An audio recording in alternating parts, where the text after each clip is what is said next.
नमस्कार। तो भारत के कानूनी इतिहास में एक बहुत बड़ा, एक ज़बरदस्त मोड़ आया है। सोचिए 160 साल से भी ज़्यादा पुराना जो हमारा इंडियन पीनल कोड था, उसे अब भारतीय न्याय संहिता से बदल दिया गया है।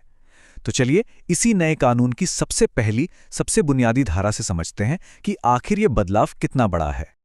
तो सवाल ये उठता है कि ये पहला सेक्शन आखिर ये हमें इस ऐतिहासिक बदलाव के बारे में बताता क्या है।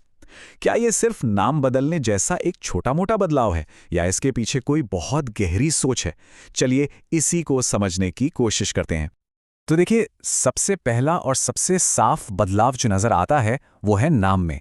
पर यह सिर्फ शब्दों का खेल नहीं है, इसके पीछे एक पूरी की पूरी सोच छुपी हुई है। पुराना नाम था इंडियन पीनल कोड 1860। अब इसमें जो पीनल शब्द है, इसका मतलब होता है दंड यानी सजा। तो पूरा का पूरा फोकस सजा पर था, जो कहीं ना कहीं एक कॉलोनियल, एक औपनिवेशिक मानसिकता को दिखाता है। और अब नया नाम है भारतीय न्याय संहिता। यहां न्याय शब्द पर जोर है। ये एक ज्यादा मॉडर्न, सिटीजन सेंट्रिक अप्रोच की तरफ इशारा करता है। तो देखा, ये सिर्फ नाम नहीं बदला, बल्कि सोच में बदलाव का ये पहला संकेत है। तो ये तो हुई नाम की बात, लेकिन इस वैचारिक बदलाव के अलावा कानून की पहुंच, मतलब कि ये कहां-कहां लागू होगा, उसमें भी एक बहुत बड़ा और बहुत जरूरी बदलाव आया है। देखिए, पुराने कानून आईपीसी में क्या था, उसमें जम्मू और कश्मीर के लिए एक एक्सेप्शन था, एक खास छूट थी। लेकिन अब जो बीएनएस है, वो इस अपवाद को पूरी तरह से हटा देता है।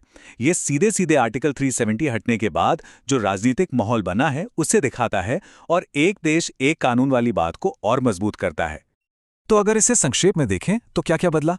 नाम बदल गया, लागू होने की तारीख आ गई, और सबसे बड़ी बात, इसका दायरा अब पूरे भारत को कवर करता है। ठीक है, तो अब जब ये नींव मजबूत हो गई है, तो चलिए एक ज्यादा कॉम्प्लेक्स और सच कहूं तो काफी दिलचस्प पहलू पर चलते हैं कि भारत की सीमाओं के बाहर इस कानून की पहुंच कहां तक है।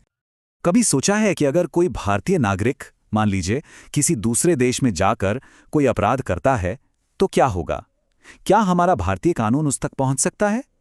बस यहीं पर एक्स्ट्रा टेरिटोरियल जुरिस्डिक्शन का कॉन्सेप्ट सामने आता है। इसे आसान भाषा में समझें तो ये भारत के कानून के लंबे हाथ की तरह है। मतलब कुछ खास हालातों में हमारा कानून देश की सरहदों के पार भी पहुंच सकता है ताकि न्याय हो सके। तो ऐसे 3 खास सिनेरियोज हैं जहां बीएनएस भारत के बाहर भी लागू होता है। पहला, कोई भी भारतीय नागरिक दुनिया में कहीं भी हो। दूसरा, कोई भी व्यक्ति जो भारत में रजिस्टर्ड किसी जहाज या एयरक्राफ्ट पर हो। और तीसरा, और ये बहुत बड़ा अपडेट है, ये साइबर क्राइम से जुड़ा है, एक ऐसी दुनिया जिसका कोई बॉर्डर नहीं होता। अब ये नियम सुनने में तो ठीक है, लेकिन असल जिंदगी में ये कैसे काम करते हैं? चलिए इसे कुछ असली दुनिया के उदाहरणों से समझने की कोशिश करते हैं। पहला सिनारियो लेते हैं। मान लीजिए कोई भारतीय छात्र अमेरिका में कोई फाइनेंशियल फ्रॉड कर देता है। पहले क्या होता था, उस पे यहां केस चलाना मुश्किल हो सकता था। लेकिन अब बीएनएस के तहत जैसे ही वो भारत लौटता है, उसे भारतीय अदालतों में जवाब देना होगा। अब दूसरा सिनेरियो सोचिए। एयर इंडिया की एक फ्लाइट है जो लंदन से दिल्ली आ रही है। अगर बीच हवा में फ्लाइट के अंदर कोई हमला हो जाता है, तो इस बात से कोई फर्क नहीं पड़ता कि विमान उस वक्त किस देश के ऊपर से गुजर रहा था। क्यों? क्योंकि वो एक भारतीय रजिस्टर्ड एयरक्राफ्ट है।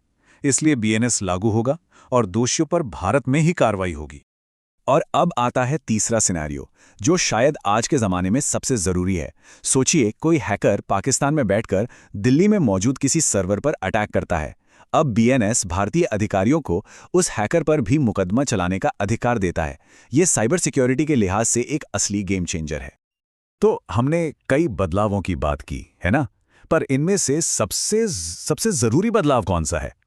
वो एक बदलाव जो असल में दिखाता है कि भारत का कानून अब 21वीं सदी के लिए तैयार है। वो है भारतीय कंप्यूटर संसाधन को कानून में शामिल करना। ये सुनने में एक छोटा सा फ्रेज लग सकता है, लेकिन यकीन मानिए ये एक बहुत बड़ी छलांग है। ये कानून अब मान रहा है कि आज के दौर में हमारी सरहदें सिर्फ जमीन पर नहीं हैं, वो डिजिटल भी हैं, और उनकी हिफाजत करना भी उतना ही जरूरी है।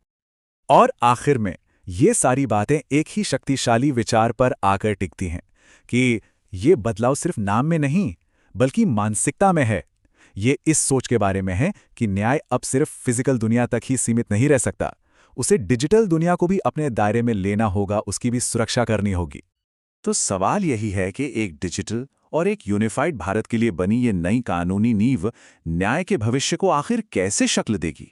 ये एक ऐसा सवाल है जो हम सबसे जुड़ा है, क्योंकि हम सभी एक तेजी से बदलती डिजिटल और कनेक्टेड दुनिया का हिस्सा हैं।